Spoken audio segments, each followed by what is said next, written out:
अब 12th के बाद ना बेटा बहुत सारे ऑप्शंस आपके पास खुलेंगे गवर्नमेंट जॉब के।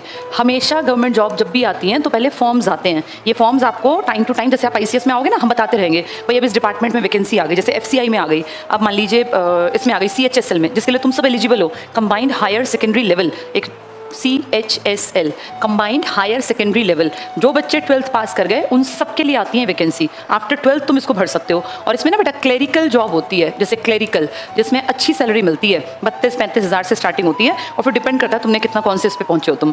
जैसे CHSL सब भर देना। जब भी MTS के फॉर्म आएंगे हम बताएंगे यहाँ पे क्लासेस में कि भाई MTS के फॉर्म आ गए, सारे लोग भर दो। जहाँ कहीं मान लो रेलवेज में निकलती हैं, कहीं बैंक में निकलती हैं, कोई भी इस तरह का डिपार्टमेंट है, FCI में निकलती हैं, तो ये हम टाइम टू टाइम आपको इन्फॉर्मेशन देते रहेंगे। जब हम घर बैठे होते हैं ना तो हमें पता ही नहीं चलता दुनिया में हो क्या रहा है। बहुत लोग तो फॉर्म ही नहीं भर पाते, वो कहते हैं हमें किसी ने बताया ही नहीं। कोई घर बताने नहीं जाता बेटा। 12th के बाद अपने आप एक्टिव होना पड़ता है, बाहर निकलना पड़ता है, दुनिया में मार्केट में क्या चल रहा है, क्योंकि जब बाहर निकलोगे तभी तो कुछ जानोगे। 12वीं तक क्या है, आप कुछ भी नहीं जानते तो भी आपकी पढ़ाई चल रही है यार, 2 गाइड पढ़ ली, सैंपल पेपर पढ़ लिए, हो गए पास। लेकिन अब आपको अपनी लाइफ सेट करनी है। अब इतनी आसान नहीं है बेटा जिंदगी। अब तुम्हें पहली इन्फॉर्मेशन तो ये होनी चाहिए किस डिपार्टमेंट के फॉर्म्स निकले हैं। दूसरा, फॉर्म फिल करते टाइम गलतियां ना हो, ऐसा फॉर्म फिल करना चाहिए। कई बार ना जो फॉर्म जिसके पास तुम कैफे पे जाके फॉर्म फिल कराते हो, फॉर्म गलत कर देता है। वो फॉर्म तुम्हारा एक गलत नहीं हुआ, तुम्हारा 1 साल खराब कर दिया उसने। क्या पता वो वैकेंसी अगले साल आए, तुम्हारा वो साल गया पूरा। तीसरा, फॉर्म फिल करने के साथ साथ अकेले फिल करने से भी नौकरी नहीं मिलनी, अपनी तैयारी बहुत जोर शोर से करनी चाहिए। और चौथा, फिर अपना एग्जाम दे के आना चाहिए। बहुत सारे बच्चे फॉर्म भरते हैं, तैयारी भी करते हैं, आधे तैयारी करते ही नहीं। कुछ लोग एग्जाम देने नहीं जाते, क्यों जी एग्जाम का सेंटर दूर आ गया। नहीं, एग्जाम दे के ही तुम्हें पेपर पास करना आएगा। पहले एग्जाम में कोई पास नहीं होता बेटा, उसमें तो 100% गलतियां होती हैं। आते आते क्वेश्चन छूट जाते हैं, फॉर्म फिल गलत कर दिया, लेट पहुंचे सेंटर पे, बहुत सारी गड़बड़ियां होती हैं। धीरे धीरे धीरे आपको पेपर देने का तरीका पता चलता है, पैटर्न पता चलता है। ये 3-4 चीजें होती हैं। इसके बाद फिर आपका आता है रिजल्ट, और रिजल्ट अगर पॉजिटिव है तो बहुत अच्छी बात है।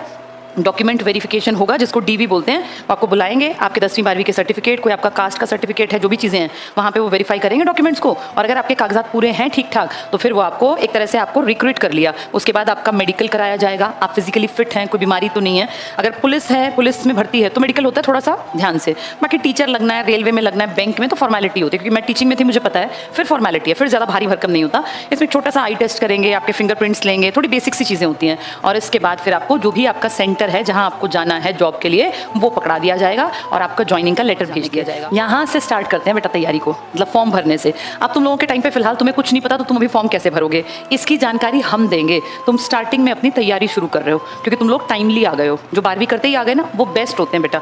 जो लोग मान लो कोई ग्रेजुएशन, आफ्टर ग्रेजुएशन आएगा तो उसकी तो उम्र 25, 22, 23, 24 साल की हो गई है, फिर दिक्कत रहती है। दिक्कत क्या रहती है, फिर ना बेटा टाइम भागता नजर आता है। जैसे मान लो कोई 24 साल का है, 24 ईयर्स का, 27 के बाद वैकेंसी घट जाती हैं।